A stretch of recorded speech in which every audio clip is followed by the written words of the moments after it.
Okay, I've just come back from the gym. I wanted to have a quick chat with you about the gym because I think I've noticed recently that I've got into a bit of a healthier, non-toxic routine with it, and I just wanted to share how, because I think as women, and I know this happened with guys as well, but like I can't speak from that perspective. I don't know. I'm not a guy. I don't know how it affects.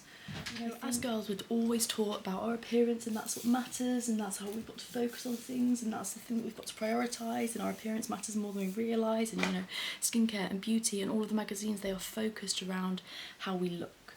And so I don't blame us for having a bit of a toxic relationship with the gym. It's no wonder we all find it a little bit hard and a little bit of a stressful experience. And I used to find the gym really intimidating because I would go in and I would have no idea what I was doing, and everyone around me would really know everything that they were doing, and I would kind of sit there and feel really intimidated, and I'd feel like all of the people were watching me, and I'd feel really embarrassed. And this thing that's meant to make me feel empowered and strong and like, you know, just meant to be like a fun way to exercise, suddenly felt like something really stressful. And so I just used to stop going, and I did stop going for ages. I decided, you know what, I don't need the gym. I don't need to do anything anymore. Then I realised I was starting to feel a bit miserable, and probably stopping doing everything wasn't the best idea. And so I decided to start running again, and I ran loads in London, and that was great. I loved it. I found it was a really good way to clear my head. I lived near a massive park. It was a nice way to get out. But when I moved to Manchester, that wasn't really an option. I don't live near a park. I don't live near. Okay, are we happy? One sec. And I think a thing with me is I've always been a bit wary about the gym, because I know when I was at uni I got a bit obsessed with it, and it became a little bit toxic, you know. I wasn't obsessed with feeling strong, I was obsessed with like the way that I looked, and it made me very, very kind of body conscious, because I think you're constantly reflecting on the way that you look, and that's how I was doing it anyway. My earrings is here.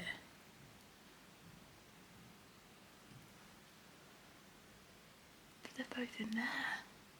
That's weird. Anyway, and so I knew that I kind of needed to find a way that I could exercise without making it something that was so toxic and so like focused on the way that I looked, something that was really focused on the way that I felt. And when I came back after January, I can't lie, after Christmas I felt really not confident in myself. I'd lost so much kind of confidence in the way that I looked and the way that I felt around people. I didn't feel very strong. I kind of just felt, you know, you just feel like not great. I felt not great. I'd had a great like Christmas time and it'd been so much fun, but I hadn't really prioritised the things that make me feel good. And so when I came back this time, I was like, you know what, 2025, let's really try and do things that I know are going to make me feel better. And one of those things was taking the gym a bit more seriously. But this is where I think I've been, and I'm proud of myself for kind of doing this, because I have like this workout plan that I've been doing for like the past couple of weeks or so, and it's great. It's called Knobs. I've spoken about it before. It's a brilliant app. And sticking to that, initially I was a bit worried that it was going to feel toxic, because I was like, I'm going to have to go this time away, it's going to feel too structured, too routine, I'm going to start getting like focusing on the way that I look. But I found it's made me focus on the way that I feel, because one of the things I haven't been doing is, you know, comparing myself to the way I felt before. I've been comparing myself to how I feel, and the feeling of everything has been the most important thing. And I think if there's anything I could go back and tell my 20-year-old self who's trying to get into exercise in a gym, it's take away that focus on the way that you look and focus on the things that make you feel, because things that make you feel good, you're more likely to do them again. And so if you can find healthy habits that make you feel better, you're more likely to repeat them. And everyone's version of exercise and working out and, you know, living a healthy lifestyle looks different, because we're all different. We have different needs, we have different wants, we have different bodies. You know, things that make me feel good might not make you feel good, and that's okay. We don't have to be the exact same.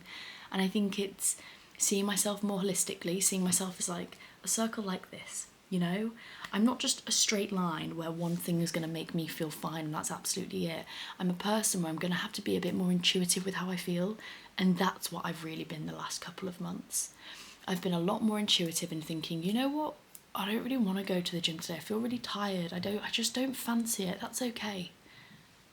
But I'll go for a little walk around the block for 5 minutes. I'll do something to clear my head. And I think it's really realising that exercise isn't just good, like, it's not about the way that it makes you look. That's the least exciting and interesting thing about it. It's got nothing to do with that. A lot of people's first motivations of working out is that, okay? But the truth is, it makes you feel so much better. You know, the endorphins that it releases, the way it clears your head, the way you're allowed to just feel like you're having a slight bit of a break, that has been the most important thing for me. And I think in the last 2 months, focusing way more on how it's made me feel and being more intuitive with things that make me feel, and realising there's different options for different things. You don't have to stick to such a structured routine. It's more about having a healthy lifestyle and mindset, you know?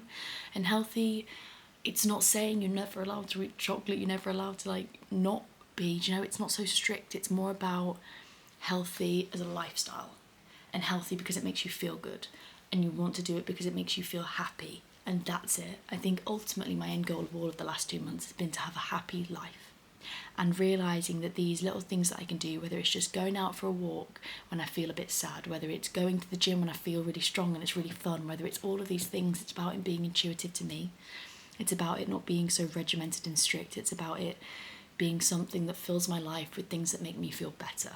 And so this is a very rambly way to say that I've just got back to the gym, and I used to have a very toxic relationship with the gym. I used to have a way that it was only focused about how it like made me look, and that was the most obsessive thought about it. I never even thought about the way that I felt.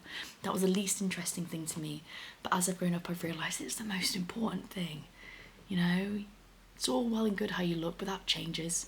And as you get older, that's going to change, okay? And so it's the least interesting thing to focus on. If you can focus on the things that make you feel good, you're way more likely to do them sustainably and in a healthy way.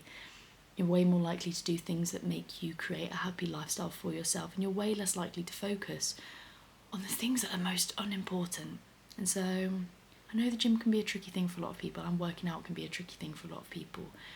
But the thing that, and I'm not saying this is going to help everyone, but focusing on being intuitive with it, realising that going to the gym isn't the only thing that's going to make you feel good. You know, sometimes a walk might make you feel better. Sometimes doing nothing might make you feel better. It's not necessarily about doing the thing. It's about being intuitive and picking the decision that you know is right. Picking the decision that you know is right for your body in that moment. That's what's been the most important thing for me. And that's something that it's taken a while to get there. Trusting that when I don't want to work out, I don't have to work out. It's not meant to be a chore. It's not meant to make me miserable. It's not meant to be this thing that I dread. You know, it's meant to be fun. It's meant to make me feel good. It's meant to give me endorphins. It's just meant to be something that I like doing. And so if you've also struggled a little bit with the gym, and you've struggled with sticking to the routine, you struggle about beating yourself up when you don't go, and, you know, feeling guilty and all of these things, remember, these are things, these are tools to make us feel better. Ultimately, exercise is a toolkit to make you feel better. You know, it's a mindful way to make you feel happier, to make you feel more content. It's a stress reliever. It's all of these different things. And so that's what I would really focus on it being. It's a toolkit to make me feel better. It's a toolkit to make me feel stronger. It's a toolkit to make me feel healthier. It's not something ever to feel guilty about. But anyway, I should go because I need to go and eat my breakfast wrap. In my wrap, there's going to be sausages, veggie sausages because I don't like regular sausages, hash browns, a fried egg and wrap, and then beans on the side because I think beans in is a bit weird, to be honest. I think beans in is a bit weird, and so that's a side situation for me. And then we're going to go for a walk, and then we're going to go to the cinema, and I'm going to get popcorn, a large Diet Coke or a Coke Zero, undecided, and then I don't know what sweet or chocolate to get. Undecided, maybe Marvelous Creations because I do just think it's the best one. But anyway, I really need to go. I love you, bye.